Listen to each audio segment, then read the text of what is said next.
Kapolda NTT Irjen Pol Rudi Darmoko digadang-gadang masuk dalam bursa calon Kapolri. Rupanya Irjen Rudi Darmoko bukan orang sembarangan. Terlebih, ayah dari Irjen Rudi Darmoko merupakan pelatih Presiden Prabowo Subianto saat di Kopassus. Dikutip dari tribunnews.com, Irjen Rudi Darmoko adalah peraih Adi Makayasa Akpol 1993. Rudi Darmoko sempat terkatung-katung sejak berhenti menjadi Wakapolda Sulawesi Utara pada 2021 lalu. Namun karirnya melejit saat era pemerintahan Prabowo Subianto.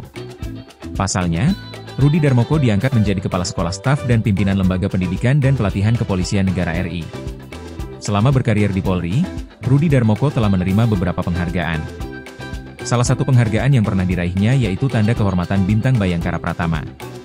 Sementara Rudi Darmoko sendiri merupakan anak dari Letkol Infantri Purnawirawan Jumadi yang merupakan pelatih Prabowo di Kopassus.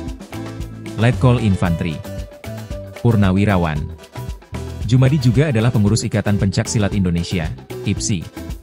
Di satu sisi, Prabowo disebut ingin mencari orang yang bisa bersih-bersih di kepolisian. Oleh sebab itu, analis politik dan militer Slamet Ginting menilai Rudi Darmoko menjadi kandidat kuat calon Kapolri lantaran. Hal itu disampaikan Slamet Ginting saat podcast di channel YouTube Hersubenopan.